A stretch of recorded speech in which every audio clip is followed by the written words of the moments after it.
Baru satu langkah menginjak lantai marmer gedung Arunika Group, peluit satpam sudah memotong langkahku seperti aku ini pencuri yang salah tempat. Matanya turun dari peci lusuhku ke sandal murah di kakiku, lalu berhenti pada map coklat yang kupeluk erat. Kurir lewat belakang, jangan kotori pintu utama, katanya dingin.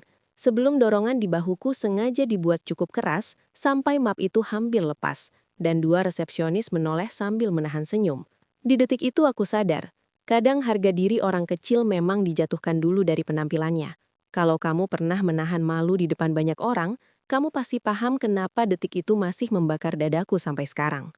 Aku sudah bilang pelan-pelan kalau aku datang membawa amanah dan harus menyerahkannya langsung. Tapi satpam yang lebih tua malah mendekat dan menatapku dari atas ke bawah seperti aku tak pantas menyebut nama siapapun di gedung itu.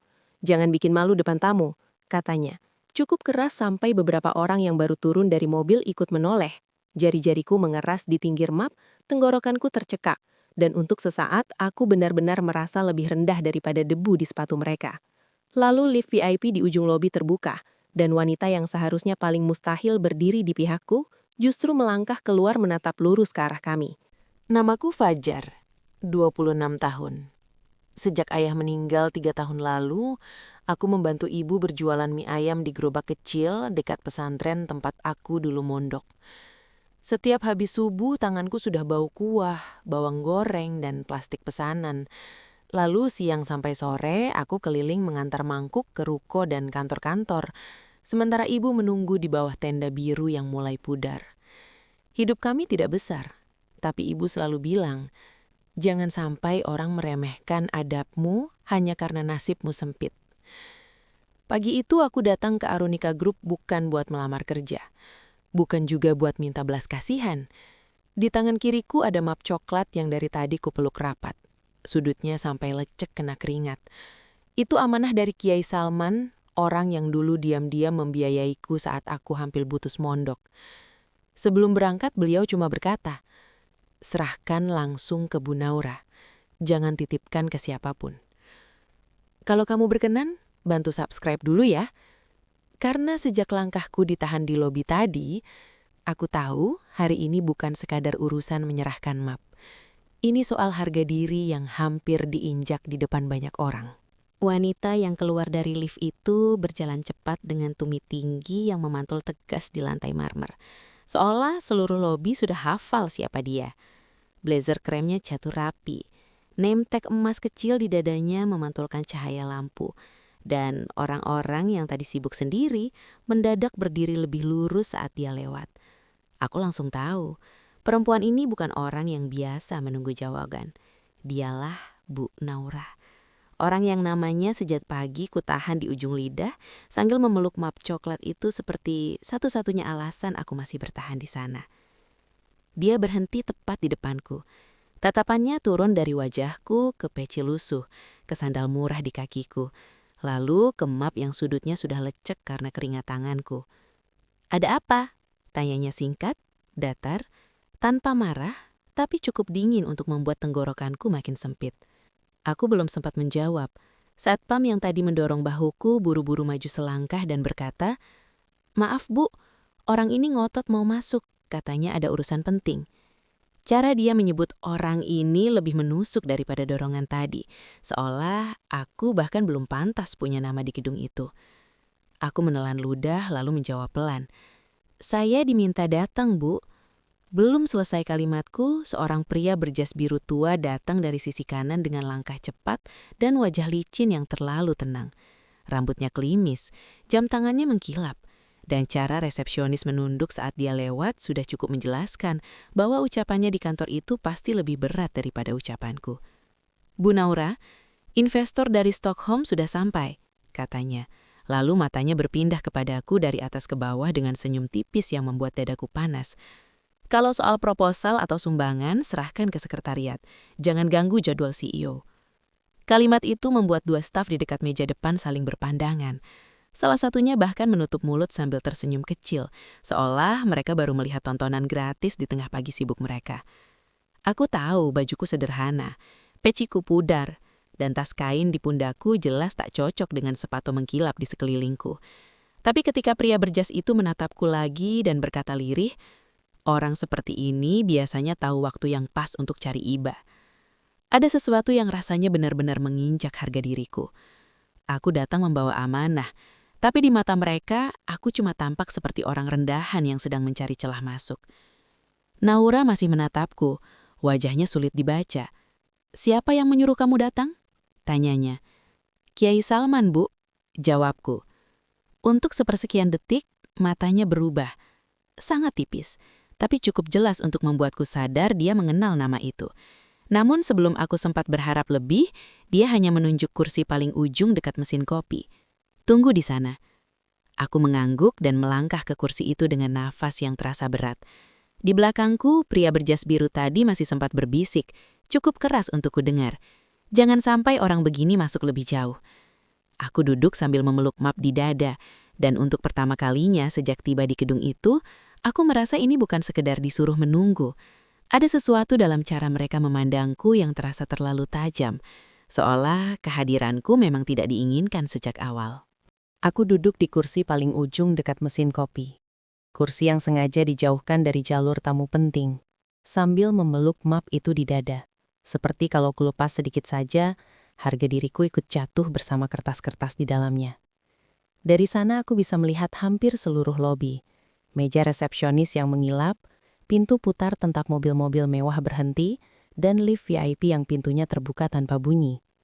Orang-orang masih berlalu lalang dengan sepatu licin dan pakaian mahal, tapi tiap beberapa detik, selalu ada mata yang menoleh ke arahku.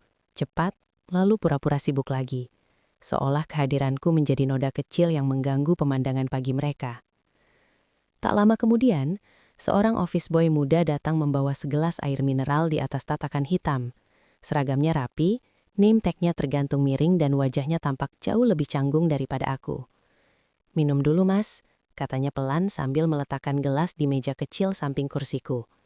Saat aku mengangguk terima kasih, matanya tanpa sengaja jatuh ke cap merah di sudut map coklat itu. Ia membeku sepersekian detik, lalu mencondongkan kepala seperti ingin memastikan tulisan kecil di bawah cap itu. "Mas, ini dari Pondok Nurul Falah?" tanyanya setengah berbisik. Aku mengangguk. Perubahan wajahnya jelas sekali. Bahunya yang tadi santai mendadak menegang, dan tangannya yang memegang baki langsung menarik ke belakang. "Tunggu di sini ya, Mas," katanya cepat lalu berbalik terlalu buru-buru sampai hampir menabrak pot tanaman di dekat lift. Dari cara dia pergi, aku tahu dia bukan sekadar kaget melihat nama pondokku. Ada sesuatu pada cap merah itu yang membuat suasana di sekelilingku berubah tipis, seperti angin dingin yang datang sebelum hujan. Belum sempat aku mencerna itu, Pak Rendra keluar dari koridor dalam sambil bicara lewat headset. Langkahnya cepat, nada suaranya rendah. Tapi begitu ia melintas di depanku, matanya menangkap cap yang sama di mapku. Kakinya berhenti sepersekian detik. Rahangnya mengeras, lalu dia pura-pura membetulkan manset ke mejanya sebelum menoleh ke meja resepsionis. "Siapa yang biarkan dia duduk di sini?" tanyanya datar. Salah satu resepsionis menjawab hati-hati. "Bu Naura, Pak." Dia tidak membalas tapi jari-jarinya mulai mengetuk meja marmer, cepat dan tidak teratur. Padahal beberapa menit lalu lelaki itu begitu tenang saat merendahkanku. Di situ dadaku mulai terasa lain, bukan cuma sakit, tapi curiga. Kejanggalan berikutnya datang dari arah pintu utama. Dua pria asing berjas gelap masuk bersama seorang penerjemah perempuan. Salah satunya berambut abu-abu, wajahnya tua tapi sorot matanya tajam. Mereka berjalan melewatiku, lalu pria tua itu mendadak menoleh lagi, seolah ada sesuatu yang menarik pandangannya. Matanya berhenti pada map di pangkuanku. Dia berkata sesuatu dalam bahasa Inggris, pendek dan cepat. Penerjemahnya ikut melihat cap di map itu lalu menatapku sebentar sebelum menjawab pelan. Aku cuma menangkap satu kalimat dari pria asing itu. "From Nurul Falah?" Aku menelan ludah. Pondok kecil di kampungku jelas bukan nama yang biasa terdengar di lobi perusahaan sebesar ini, apalagi dari mulut tamu asing bersepatu kulit. Tiba-tiba map lecek di tanganku tidak lagi terasa seperti benda biasa. Rasanya seperti ada sesuatu di dalamnya yang sedang dikenali orang-orang yang bahkan tak kukenal. Di saat yang sama, aku melihat Bu Naura keluar lagi dari ruang kecil dekat lift. Langkahnya sempat berhenti ketika pandangannya menangkap pria investor itu, lalu bergeser kepadaku. Wajahnya masih tenang, tapi kali ini ada sesuatu yang berbeda di matanya. Bukan iba, bukan marah. Lebih seperti orang yang baru sadar bahwa tamu yang tadi dianggap salah tempat, mungkin justru membawa sesuatu yang tidak boleh salah tangan. Dan sejak detik itu, aku tahu ada yang tidak beres di gedung ini. Hanya saja aku belum tahu siapa sebenarnya yang mulai gelisah karena aku datang. Aku masih duduk di kursi ujung itu ketika suara Bu Naura tiba-tiba memotong suasana lobi yang sejak tadi dingin. Pak Rendra, map itu jangan disentuh siapapun. Nada suaranya tidak tinggi, tapi cukup untuk membuat beberapa orang yang sedang berjalan langsung melambat. Resepsionis yang tadi mengetik bahkan berhenti, jarinya menggantung di atas keyboard. Untuk pertama kalinya sejak aku datang, ada yang terdengar seperti perintah, bukan untuk menyingkirkanku, tapi untuk menahan sesuatu agar tidak jatuh ke tangan yang salah. Pak Rendra tersenyum tipis, tapi kali ini senyum itu tidak setenang sebelumnya. Saya hanya memastikan dokumennya aman, Bu, katanya sambil melirik map di tanganku. Tidak perlu, jawab Bu Naura tanpa menoleh lagi. Kalimat itu sederhana, tapi efeknya terasa jelas. Udara lobi berubah. Orang-orang yang tadi berani melirikku, kini justru menghindari tatapan, seolah ada garis tak terlihat yang mulai bergeser di antara kami. Belum sempat aku mencerna itu, pria asing berambut abu-abu yang tadi sempat memperhatikan mapku berjalan mendekat lagi. Kali ini langkahnya lebih pelan, matanya fokus. Ia berhenti tepat di depanku, lalu menunjuk cap merah di sudut map itu. "From Nurul Falah?" tanyanya. Aku mengangguk. Ia menarik nafas dalam, lalu tanpa ragu mengulurkan tangan di hadapan semua orang. "You know Sheikh Salman?" "Yes, he is my teacher," jawabku, suaraku sedikit serak. Reaksi pria itu membuatku benar-benar terpaku. Ia menggenggam tanganku dengan erat, lebih erat daripada sekedar formalitas. "He saved my son," katanya pelan tapi cukup jelas untuk didengar orang-orang di sekitar. "I owe him my life." Kalimat itu seperti menjatuhkan sesuatu di tengah lobi. Tidak keras, tapi cukup untuk membuat semuanya berubah arah. Aku bisa merasakan itu dari cara satpam yang tadi mendorongku, kini berdiri lebih kaku. Dari cara resepsionis menatapku tanpa lagi menyembunyikan rasa heran. Dan dari cara dua staf di belakang meja berhenti berbisik. Untuk pertama kalinya, yang dilihat orang-orang bukan lagi peci lusuhku, tapi map yang selama ini mereka anggap tidak penting. Aku melirik ke arah Pak Rendra. Wajahnya masih berusaha tenang, tapi kali ini rahangnya benar-benar mengeras. Tangannya yang tadi santai, kini menggenggam ponsel terlalu kuat, sampai buku jarinya memutih. Dia tidak lagi memandangku dengan meremehkan. Dia sedang mengukur sesuatu. Langkah Bu Naura mendekat. Ia berhenti tepat di depanku, lebih dekat dari sebelumnya. Tatapannya turun ke map, lalu naik ke wajahku dengan cara yang berbeda. "Siapa namamu?" "Fajar, Bu." "Nama lengkap?" Aku menyebutkannya, pelan tapi jelas. "Fajar Al-Farizi." Untuk sepersekian detik, matanya berubah. Sangat tipis, tapi cukup untuk membuatku sadar dia mengenal nama itu. Bukan sekedar pernah dengar, lebih seperti seseorang yang baru menemukan potongan yang selama ini hilang. Di belakangnya, Pak Rendra langsung menyelah. Kali ini suaranya sedikit lebih cepat dari biasanya. "Bu, investor sudah menunggu. Anak ini bisa dibereskan nanti." Kata dibereskan kembali terasa menusuk, tapi sekarang rasanya berbeda, karena di detik yang sama, aku melihat sesuatu yang tidak bisa lagi kusebut kebetulan. Sejak cap pondok itu terlihat, sejak pria asing itu berdiri di hadapanku, sejak namaku disebut, satu-satunya orang yang terlihat semakin tidak tenang, justru lelaki yang paling ingin aku segera disingkirkan. Dan di situ aku mulai paham satu hal. Mungkin yang membuatku terlihat salah tempat di gedung ini, bukan karena aku tidak pantas berada di sini, tapi karena ada orang yang tidak siap kalau aku benar-benar masuk lebih jauh. Aku sempat berpikir, setelah investor asing itu menjabat tanganku dan Bu Naura menanyakan namaku, keadaan akan sedikit berubah. Setidaknya, aku tidak lagi dianggap pengganggu yang bisa disapu ke pintu belakang kapan saja. Tapi justru disitulah rasanya lebih sakit. Karena harapan yang baru tumbuh sedikit itu dipatahkan di depan banyak mata. Seolah aku memang harus diingatkan lagi bahwa orang seperti aku tetap tidak punya tempat di gedung itu. Pak Rendra bergerak lebih cepat dari siapapun. Dia melangkah ke meja resepsionis, meraih interkom, lalu memanggil dua satpam tambahan dengan suara tenang yang justru terdengar lebih dingin. "Bawa tamu ini ke ruang keamanan dulu. Verifikasi identitasnya, periksa isi dokumennya." Aku langsung berdiri. Dadaku menegang. "Maaf, Pak. Saya tidak bisa. Saya cuma diminta menyerahkan map ini langsung." Dia menoleh pelan, seperti baru diberi alasan untuk merendahkanku lagi. "Langsung ke siapa?" "Ke Bu Naura." Semua orang juga bisa bilang begitu. Senyumnya tipis, tapi matanya keras. Gedung ini bukan tempat siapa saja datang bawa map lalu mengaku punya akses ke CEO. Kalimat itu sengaja diucapkan cukup keras sampai beberapa kepala di lobi kembali menoleh. Dua staf yang tadi sempat diam sekarang saling pandang lagi. Rasa malu yang tadi sedikit surut mendadak naik ke tenggorokan. Aku berdiri di situ dengan peci lusuh, map lecek, dan sandal murah. Sementara di sekelilingku orang-orang berpakaian rapi, memandang seolah yang sedang dipersoalkan bukan amanah yang kubawa, tapi kelayakanku untuk berdiri di lantai itu. Salah satu satpam mendekat, tangannya terulur ke lenganku. Tidak kasar, tapi cukup kuat untuk membuatku sadar aku benar-benar bisa diseret dari sana kapan saja. "Ayo mas, biar cepat selesai," katanya datar. Map di tanganku hampir tergeser. Aku spontan menariknya ke dada. "Jangan disentuh," kataku, mungkin lebih keras daripada niat awalku. Pak Rendra langsung menangkap celah itu. "Lihat bu, dia justru membuat situasi tidak kondusif." Lalu ia menoleh ke arah beberapa tamu dan berkata dalam bahasa Inggris patah-patah bahwa ini hanya prosedur keamanan karena ada tamu tak terdaftar yang membawa dokumen tanpa identitas jelas. Cara dia bicara membuatku terdengar seperti ancaman, bukan orang yang datang membawa amanah. Yang paling menusuk justru Bu Naura masih diam. Dia memang berdiri di sana, matanya bergantian melihat aku, map itu, lalu Pak Rendra. Tapi diamnya terasa lebih berat daripada tuduhan lelaki itu, karena satu kalimat pembelaan darinya bisa menghentikan semua.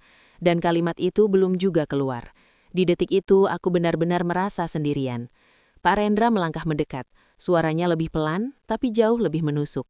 "Kalau memang niatmu baik, kenapa takut diperiksa?" Aku menatapnya, suaraku ikut rendah, tapi tanganku makin erat mencengkram map coklat itu. "Saya tidak takut diperiksa, Pak. Saya cuma tidak mau amanah ini jatuh ke tangan yang salah." Lobi itu seketika sunyi, bahkan bunyi pintu putar di belakang terasa menjauh.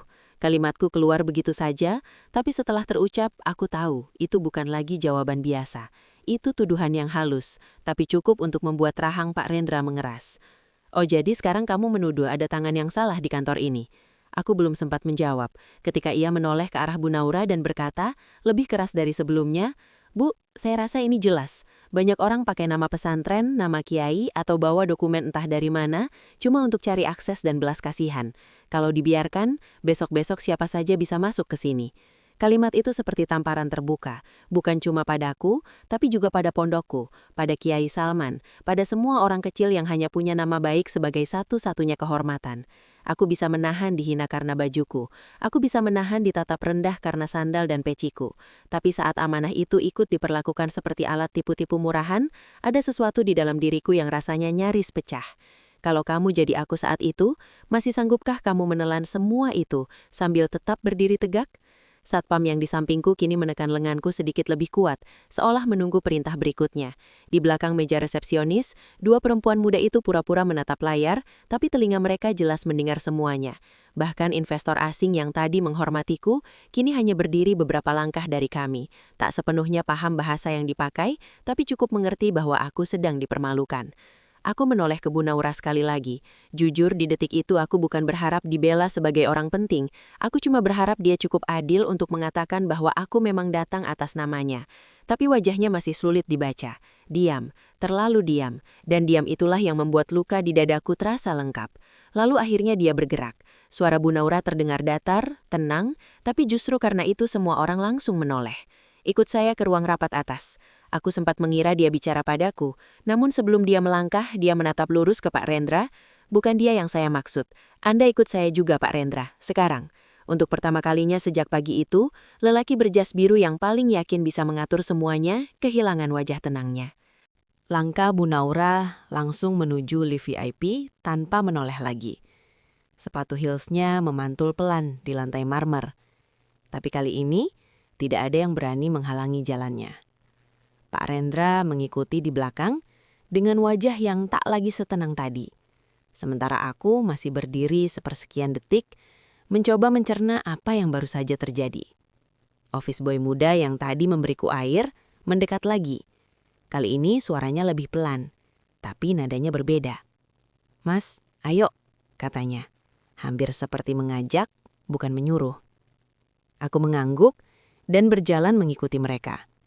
Saat melewati meja resepsionis, aku bisa merasakan tatapan yang sama dari orang-orang itu. Tapi rasanya sudah tidak sama lagi. Tadi mereka memandangku seperti orang yang salah tempat. Sekarang, mereka memandangku seperti sesuatu yang belum mereka pahami. Pintu lift VIP terbuka tanpa suara. Aku sempat ragu melangkah masuk. Karena sejak datang ke gedung ini, bahkan berdiri dekat pintu itu saja sudah dianggap terlalu berani. Tapi Bu Naura sudah berada di dalam, berdiri tegak dengan tangan di samping tubuhnya. Pak Rendra masuk tanpa bicara. Aku menyusul paling akhir. Ruang lift itu sempit dan sunyi. Hanya ada suara dengung halus mesin dan angka lantai yang terus bertambah. Aku bisa mendengar napas Pak Rendra yang sedikit lebih berat dari sebelumnya. Ia berdiri di sampingku, tapi untuk pertama kalinya sejak tadi, ia tidak berani menatap langsung. Bu Naura akhirnya bicara. Suaranya datar, tapi setiap katanya terasa jelas. Sejak tadi Anda terlalu sibuk menilai penampilan orang, Pak Rendra. Tidak ada emosi berlebihan di sana. Tapi kalimat itu seperti menampar semua yang terjadi di lobi tadi. Pak Rendra mencoba tersenyum. Saya hanya menjalankan prosedur keamanan, Bu. Keamanan perusahaan tidak pernah saya serahkan pada kesombongan. Kalimat itu membuat ruang lift terasa semakin sempit. Aku tidak bergerak, tapi di dalam dada ada sesuatu yang perlahan berubah.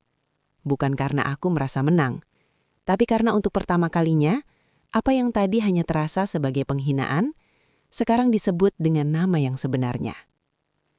Lift berhenti di lantai 22. Pintu terbuka perlahan, menampakkan ruang rapat besar dengan dinding kaca, meja panjang, dan layar presentasi yang sudah menyala. Beberapa orang asing yang duduk di dalam langsung menoleh begitu kami masuk. Wajah mereka serius, dan suasananya jauh berbeda dari lobi di bawah. Aku hampir melangkah mundur ketika melihat kursi-kursi itu. Rapi, sejajar, semuanya tampak terlalu tinggi untuk orang sepertiku. Tapi Bu Naura berjalan masuk tanpa ragu, lalu berhenti di salah satu sisi meja. Ia menarik kursi, lalu menoleh kepadaku. "Silahkan duduk, Fajar." Aku sempat diam. Bahkan tanganku masih menggenggam map itu erat, seolah aku belum yakin apakah ini benar-benar untukku. Di belakangku, aku bisa merasakan Pak Rendra menegang. Salah satu manajer perempuan di ujung meja bahkan sempat menjatuhkan bolpennya ketika melihat ke arahku. Aku melangkah pelan dan duduk di kursi itu. Kursi yang sejajar dengan investor asing, sejajar dengan orang-orang yang sejak tadi memandangku dari jauh. Sendalku yang sederhana kini berdiri di atas karpet tebal ruang rapat elit. Peci lusuhku tidak berubah, bajuku tetap sama. Tapi entah kenapa, cara ruangan itu memandangku sudah berbeda. Aku menatap sekilas ke arah Pak Rendra.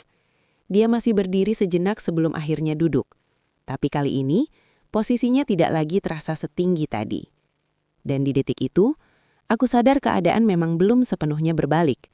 Tapi sesuatu sudah bergeser. Bukan karena aku berubah, tapi karena untuk pertama kalinya, mereka mulai berhenti melihatku hanya dari apa yang terlihat di luar. Ruangan itu tiba-tiba terasa terlalu sunyi untuk ukuran meja sepanjang itu.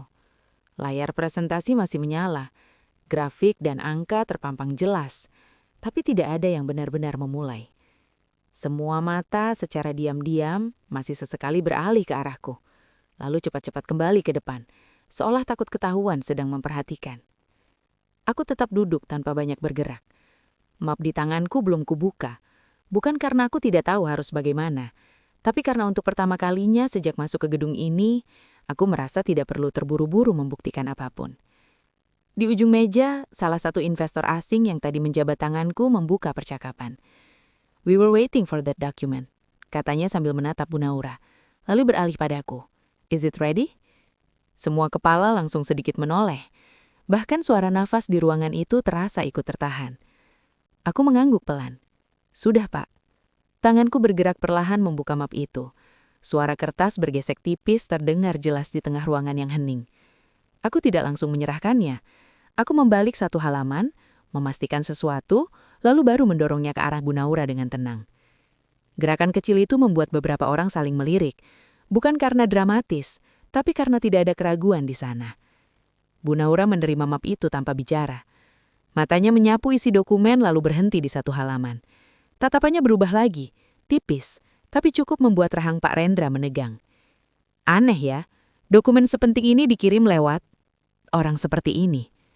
Kalimat itu tidak keras, tapi cukup untuk membuat beberapa orang tersenyum tipis, seolah menemukan kembali alasan untuk merendahkanku. Aku tidak menoleh, tidak membalas, hanya menarik nafas pelan. Di dalam kepala, kalimat itu terasa familiar, bukan karena baru pertama kali ku dengar, tapi karena sejak kecil aku sudah terlalu sering dianggap tidak layak untuk membawa sesuatu yang dianggap penting. Aku hanya berkata singkat, tanpa emosi. Pesannya sampai, itu yang penting, Pak. Tidak ada nada tinggi, tidak ada pembelaan panjang. Tapi entah kenapa, setelah kalimat itu keluar, ruangan kembali hening. Salah satu manajer yang tadi sempat tersenyum langsung menunduk, pura-pura mencatat sesuatu.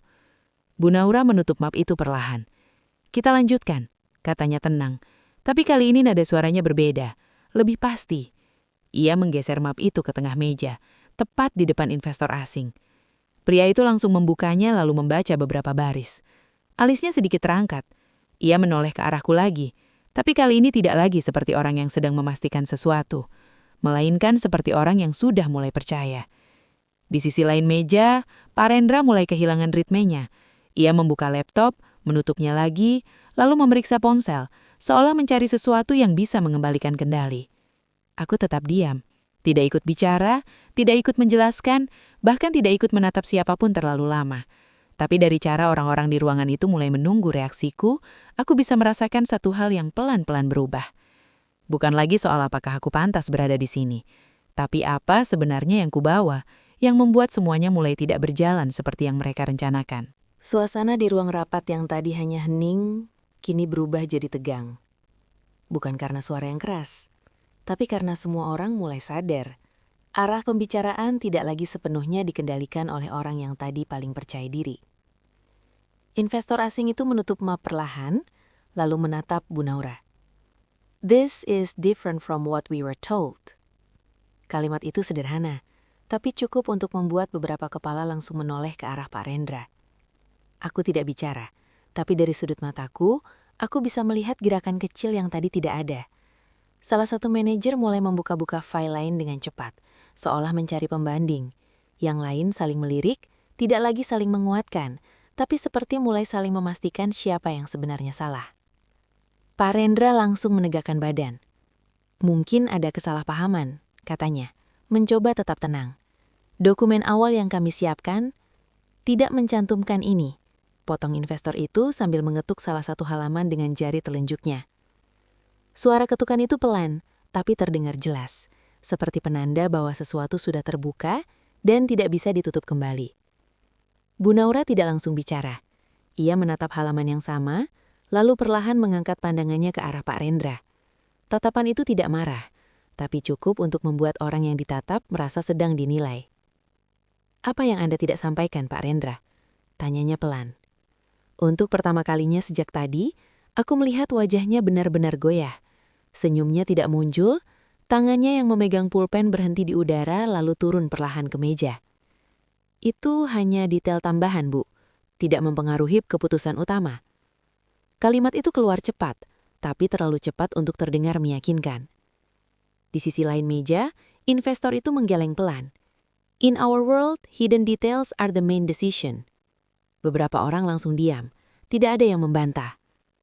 Aku tetap duduk, punggungku lurus, tanganku tenang di atas meja. Tapi di dalam dada, aku bisa merasakan sesuatu yang selama ini kutahan, mulai bergerak. Bukan untuk menyerang, tapi karena untuk pertama kalinya, yang tadi hanya aku rasakan sendiri, sekarang mulai terlihat oleh semua orang. Pak Rendra melirik ke arahku. Cepat tapi jelas. Tatapan itu tidak lagi meremehkan. Ada sesuatu di sana. Kecemasan yang berusaha disembunyikan. Seolah dia baru sadar, aku bukan sekedar pembawa map, tapi orang yang membawa sesuatu yang seharusnya tidak muncul di meja ini. Bu, katanya lagi, kali ini suaranya sedikit lebih rendah. Kita bisa bahas ini nanti secara internal. Ruangan kembali hening. Semua orang seperti menunggu satu keputusan. Bu Naura bersandar sedikit di kursinya. Tidak, jawabnya tenang. Kalau sesuatu sudah dibawa ke meja ini, berarti itu memang harus dibahas di sini. Kalimat itu seperti garis tegas yang tidak bisa lagi dilewati. Aku menarik nafas pelan, Tatapanku sempat jatuh ke map yang kini terbuka di tengah meja, lalu kembali ke depan. Aku tidak perlu menambahkan apa-apa, bahkan tidak perlu menjelaskan. Karena dari cara orang-orang mulai berhenti melihatku sebagai orang asing, aku tahu satu hal sudah berubah. Yang tadi dianggap tidak penting, sekarang justru menjadi pusat dari semua keputusan di ruangan ini. Dan di detik itu, aku hanya ingin tahu satu hal. Kalau kamu jadi aku, setelah diremehkan seperti itu, kamu akan tetap diam sampai akhir, atau mulai bicara di saat semua orang akhirnya terpaksa mendengarkan? Ruangan itu tiba-tiba jatuh ke dalam diam yang berbeda. Bukan lagi diam karena menunggu, tapi diam karena semua orang tahu sesuatu akan terbuka, dan tidak semua siap melihatnya. Investor asing itu memutar map sedikit ke arah tengah meja. "We need clarity," katanya singkat. Matanya beralih ke Bu Naura, lalu ke Pak Rendra, dan akhirnya berhenti padaku. Tidak ada tekanan di sana, tapi cukup jelas bahwa sekarang semua jawaban tidak lagi hanya datang dari satu arah. Bu Naura menarik napas pelan. "Fajar," ucapnya. Nadanya tenang tapi tegas. "Jelaskan bagian ini." Semua kepala langsung menoleh. Untuk pertama kalinya sejak aku duduk di kursi itu, tidak ada lagi yang berusaha menyembunyikan perhatian mereka. Bahkan suara AC di atas terasa lebih jelas, karena tidak ada satupun yang berani menyela. Aku tidak langsung bicara. Tanganku menyentuh sudut map, menariknya sedikit lebih dekat. Jari-jariku sempat berhenti di satu halaman yang tadi ditunjuk investor. Aku tahu, di titik ini, satu kalimat saja bisa mengubah segalanya. Aku mengangkat kepala. "Data ini," kataku pelan, menunjuk angka di halaman itu, "tidak muncul di proposal awal karena ada perubahan di lapangan yang tidak dilaporkan." Pak Rendra langsung bergerak. "Itu belum final." Aku tidak menaikkan suara, tapi tetap melanjutkan. "Perubahan itu terjadi 3 minggu lalu, dan sudah ada laporan tertulis dari tim lapangan." Ruangan langsung terasa lebih berat. Beberapa orang saling pandang. Salah satu manajer di ujung meja bahkan langsung membuka laptopnya dengan tergesa, seolah mencoba mengecek sesuatu yang seharusnya dia sudah tahu. Aku melanjutkan, tetap dengan nada yang sama. "Kalau data ini tidak dimasukkan, keputusan yang diambil hari ini akan berdiri di atas angka yang tidak utuh." Kalimat itu menggantung, tidak tinggi, tidak menuduh, tapi cukup jelas untuk membuat semua orang mengerti maksudnya. Investor asing itu mengangguk pelan. "That is exactly our concern." Bu Naura tidak langsung bicara. Ia menatap halaman itu sekali lagi, lalu perlahan mengangkat pandangannya ke arah Pak Rendra.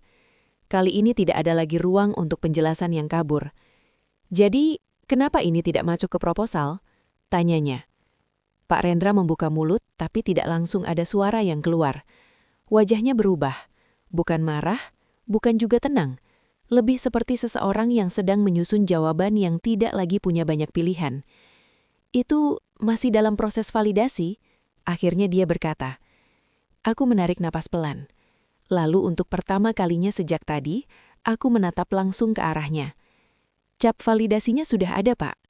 Kalimat itu keluar tenang, tanpa tekanan, tanpa emosi berlebihan. Tapi justru karena itu, ruangan langsung benar-benar hening. Beberapa orang berhenti bergerak. Yang tadi mengetik kini diam. Yang tadi membuka file kini tidak melanjutkan. Bahkan suara kursi yang bergeser pun tidak terdengar lagi. Aku tidak menambahkan apa-apa. Tidak perlu, karena di detik itu, semua orang di ruangan itu sudah melihat hal yang sama. Bukan sekedar kesalahan, tapi sesuatu yang sengaja ditahan. Bu Naura akhirnya bersandar pelan. Tatapannya tidak lagi berpindah-pindah. Ia langsung mengunci pandangan ke Pak Rendra. "Jadi, yang Anda sembunyikan bukan angka kecil." Tidak ada yang menjawab. Aku menutup map itu perlahan. Suara kertasnya terdengar jelas di tengah keheningan. Tanganku kembali ke atas meja, tenang seperti sebelumnya. Dan di dalam dada, ada satu rasa yang akhirnya berubah bentuk. Bukan lagi menahan malu, tapi melihat sendiri bagaimana kebenaran yang sejak awal kubawa akhirnya berdiri di tengah ruangan tanpa perlu dibela dengan suara keras. Aku tidak mengatakan apa-apa lagi, karena di titik itu, semua orang sudah tahu siapa yang sejak awal tidak dianggap layak, dan siapa yang sebenarnya tidak jujur. Rapat itu akhirnya berakhir tanpa suara gaduh. Tidak ada yang membanting meja, tidak ada yang meninggikan suara. Tapi dari cara orang-orang keluar satu persatu, aku tahu, tidak semua keluar dengan perasaan yang sama seperti saat mereka masuk. Investor asing itu sempat menepuk bahuku sebelum pergi. Singkat, tapi cukup hangat untuk orang yang baru mengenalku beberapa menit. "Thank you," katanya pelan. Aku hanya mengangguk. Di sisi lain, Pak Rendra berdiri lebih lama dari yang lain. Tidak ada lagi yang mendekatinya. Tidak ada lagi yang menunggu arahannya. Untuk pertama kalinya sejak aku melihatnya, dia terlihat seperti orang yang kehilangan tempatnya sendiri di ruangan itu. Aku berdiri pelan, merapikan map yang sekarang sudah kembali tertutup. Tanganku tidak lagi gemetar seperti saat pertama kali masuk. Bahkan, langkahku terasa lebih ringan, meski aku tahu tidak ada yang benar-benar berubah dari diriku. Yang berubah hanya cara orang memandang. Saat aku hendak keluar, suara Bu Naura menghentikanku. "Fajar." Aku menoleh. Ia berdiri di dekat kursinya, menatapku dengan cara yang tidak lagi berjarak. "Terima kasih sudah menyampaikan ini dengan benar." Aku sempat diam sejenak, lalu menjawab pelan. "Saya cuma menyampaikan apa yang memang harus sampai, Bu." Kalimat itu sederhana, tapi entah kenapa setelah mengucapkannya, semua rasa sesak yang sejak tadi kutahan perlahan hilang. Bukan karena aku ingin membalas siapapun, tapi karena aku tahu aku tidak perlu menjadi orang lain untuk dihargai. Aku keluar dari ruang rapat itu dengan langkah yang sama seperti saat masuk. Peci lusuhku masih sama, sandalku tidak berubah, dan map di tanganku tetap sederhana. Tapi kali ini, tidak ada lagi yang memandangku seperti orang yang salah tempat. Dan mungkin, harga diri itu memang tidak perlu ditunjukkan dengan suara keras. Kadang, cukup dengan tetap jujur, sampai akhirnya semua orang melihat sendiri siapa yang sebenarnya layak didengar. Kalau kamu pernah ada di posisi seperti ini, kamu pasti paham. Tidak semua kemenangan perlu dirayakan dengan tepuk tangan. Kadang, cukup dengan pulang tanpa rasa malu, itu sudah lebih dari cukup.